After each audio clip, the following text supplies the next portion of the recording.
শাড়ি যারা পরে সবাই মোটামুটি বাংলাদেশের এই মিরপুর বেনারসি পলিটাকে চেনে। বেচা কেনা শুরু থেকেই খারাপ। দেখা গেল সপ্তাহে একদিন শুক্রবার দেখা যায় সরকারি ছুটি, ওই দিন হয়তো একটু কাস্টমারের চাপ থাকে, মোটামুটি একটু বেচা কেনা ভালো হয়, বাকি 6 দিনই খারাপ। গত বছর এই পর্যন্ত যে সেল আমরা ফেস করছি, যে সেল আমাদের ছিল, ওই তুলনায় এবার মনে করেন যে অর্ধেকও ফেস করিনি। যুদ্ধ লেগে গেছে মধ্যপ্রাচ্যে, এই যুদ্ধের প্রভাব নাকি বাংলাদেশে পড়তেছে, বাংলাদেশের মানুষের মধ্যে একটা আতঙ্ক বিরাজ করতেছে। কেউ বলতেছে তেল সংকট হবে, কেউ বলতেছে বাংলাদেশে তেলের রিজার্ভ কম, তেল না থাকলে বিদ্যুৎ থাকবে না, অনেক রকমের কথাবার্তা। এই চিন্তা করে হয়তো যুদ্ধটা যেটা হচ্ছে সেটাকে সবাই ভয় পাচ্ছে। বেনারসি পল্লীতে শাড়ি, লেহেঙ্গা, বিশেষ করে বিয়ের আইটেমগুলোই বেশি চলে।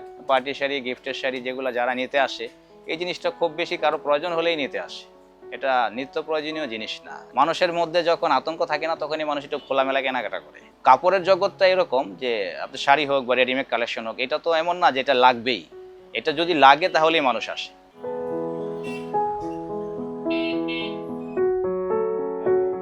আগে তো কাস্টমার দেখা গেছে কি আমাদের সকাল থেকে শুরু হইতো, রাত 12টা 1টা পর্যন্ত চলতো। দেশের যুদ্ধের কারণেই মনে হচ্ছে কাস্টমার কম আর কি। কাস্টমারের বাজেটও অনেক কম। আগে একটা শাড়ি কিনতে আসলে 10,000 12,000 টাকা 15,000 টাকা বাজেট করে আসতো, এখন আসতেছে 5,000 3,000।